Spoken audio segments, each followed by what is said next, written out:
Good morning, everyone. I'm Riley King, and welcome to the Riley King Newscast right here on the Riley King Network. Let's begin. First step search continues for man suspected in fatal Manchester shooting. Let's take a look at the video from WMER News 9, Gene Mackin.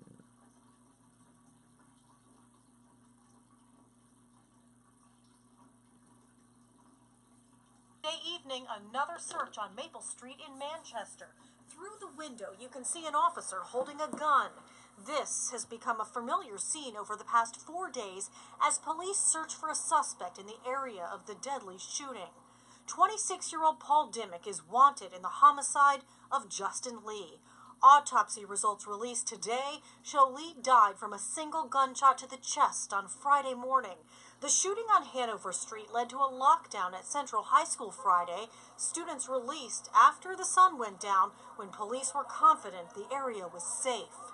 I mean, I'm kind of heartbroken, but to be honest, I kind of always figured I'd get that call. Nicole Goodwin says she's the mother of Justin Lee's 5-year-old son. She tells us Justin had his struggles and that she and their son didn't hear from him for a few weeks. She also says she knows the man accused in the homicide. I hope that he comes forward, but Paul made his choices too because I know him personally as well. As his family plans the funeral, Nicole says she'll remember Justin Lee as a loving father. Amazing. He was always making you laugh. He was like the funny guy, you know, always cracking jokes, always had a smile on his face. And the Attorney General's office tells us police are working around the clock to track down their suspect. They say if you spot him, do not approach. Instead, call police. Live in Manchester, Gene Mackin, WMUR News 9. Okay, and there you go on that video and that report.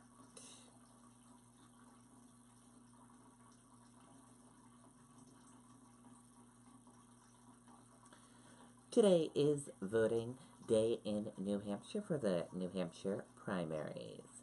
No clear front runner in 4 major primary races as voters prepare to go to the polls. With one of the most crowded, contentious, and expensive state primary elections in New Hampshire history drawing to a close Tuesday, all eyes will be on 4 major races, and none of them have a clear front runner. Secretary of State William Gardner has predicted that 90,000 voters will cast their ballots in each of the 2 major political parties for a total of about 180,000 voters. That would be a record turnout on the Democratic side and a low turnout for voters for midterm primaries. Traditionally, a primary at the top of the ticket drives turnout, but that's not the case in the unconventional election of 2018. And don't forget to go out voting today, everyone. We will have complete voting coverage throughout the day right here on the Riley King Network. State liquor officials to investigate after Army man falls from cruise dies in Boston Harbor. Let's take a listen to the video from WCVB Boston.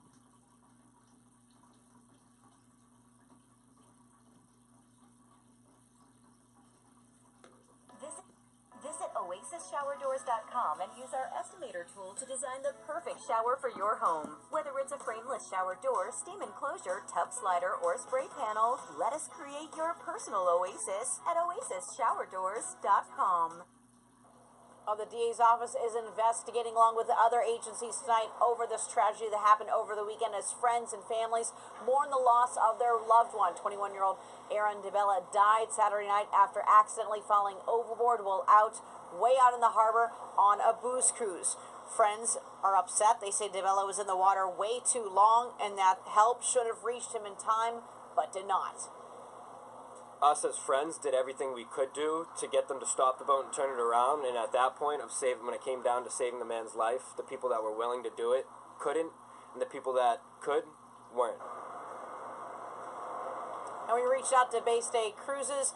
They say they regret the tragedy that night and were trying to reach DeBella when unfortunately he did drown. We also asked them about another incident they had several years ago. They said they have added higher handrails to prevent tragedies. They're going back and looking at that and possibly doing that again. Reporting live in Boston this evening, Kelly O'Hara, WCVB News Center 5.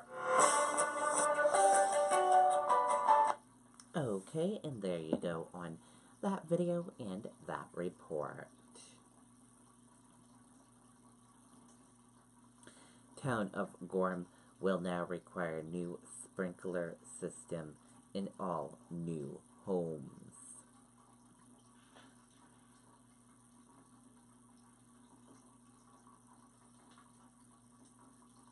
Let's take a listen to the video from WMTW News 8 Maine, Tyler Cataract.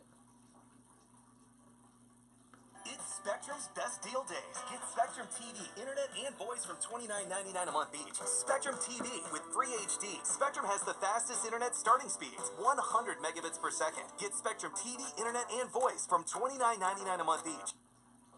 We've all seen sprinklers in big buildings, but what about your living room? Revised ordinance in Gorham will soon require sprinkler systems in all residential properties, including single-family homes and double units. The goal is to improve safety and protect against fire damage. However, several builders we talked to have serious reservations. I mean, it impacts everybody. You're $5,000 to $7,000 per house. I've built probably 1,000 houses in my 30-year career, or close to it, maybe over it. I've never once been asked for a sprinkler system.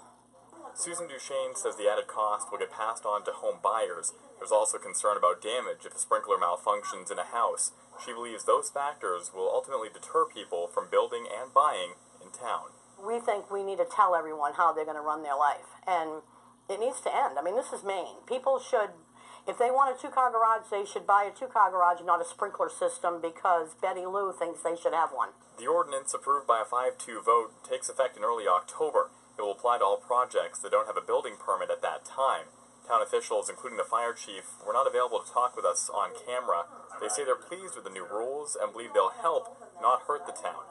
Nearby, the city of Westbrook tried a similar ordinance in the past. It was eventually repealed because of associated costs and other complications. They really better be careful what they ask for, because new construction brings a lot of money into this town. And Susan Duchesne, who you just heard from, says that she would rather stick to hydrants and fire ponds when it comes to building developments, but under the new rules, those will not be allowed in place of sprinkler systems. Live in Gorham tonight, Tyler Cataract, WMTW News 8. Okay, and there you go on that video and that report.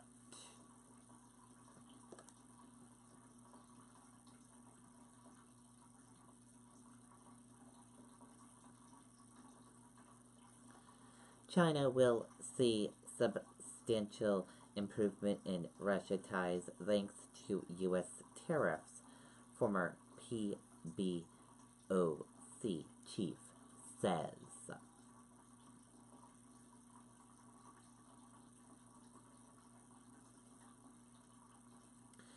U.S. tariffs on China's goods are going to lead to a substantial improvement between China and its neighbor, Russia. The former People's Bank of China Governor Zahar Chung told CNBC today.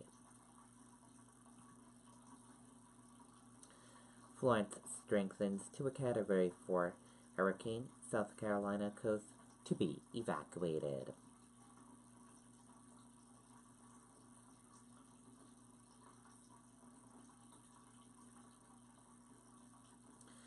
Hurricane Florence peaking winds of 140 miles per hour has quickly strengthened to a dangerous and powerful Category 4 storm as it takes aim at the East Coast.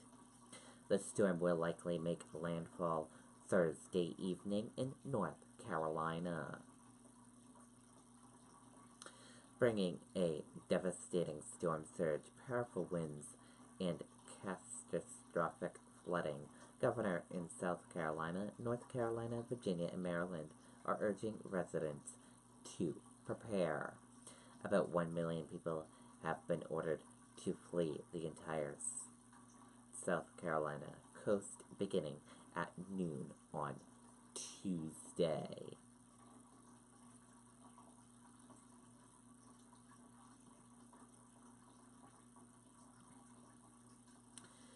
th anniversary of 9/11. Schedule of events.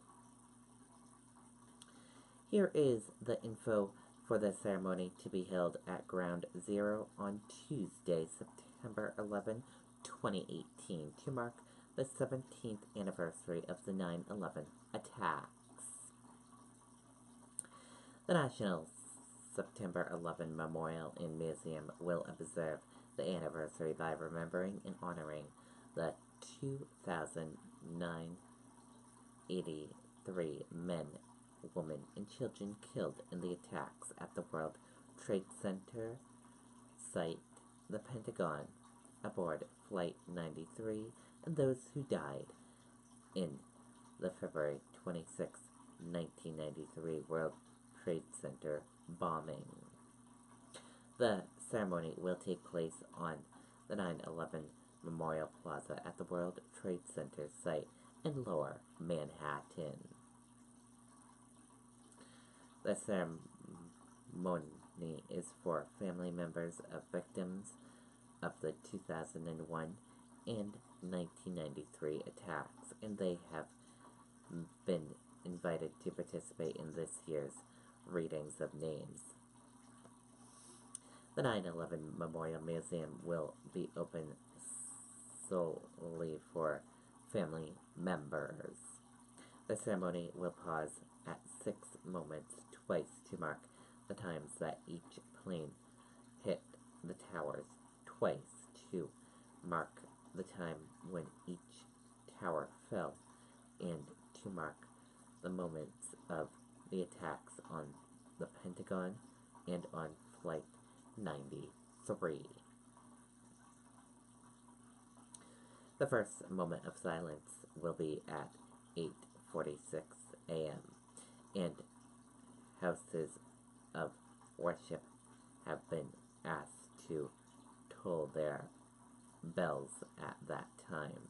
The ceremony will conclude at approximately 12:30 p.m. This subject to change. A primary outline of the event program is as follows. Details and time subject could change. And take a look at that outline.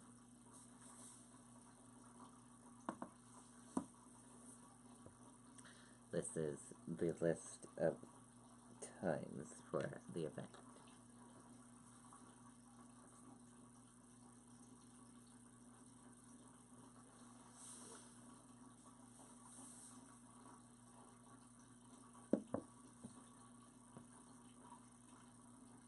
"9/11 Memorial Names.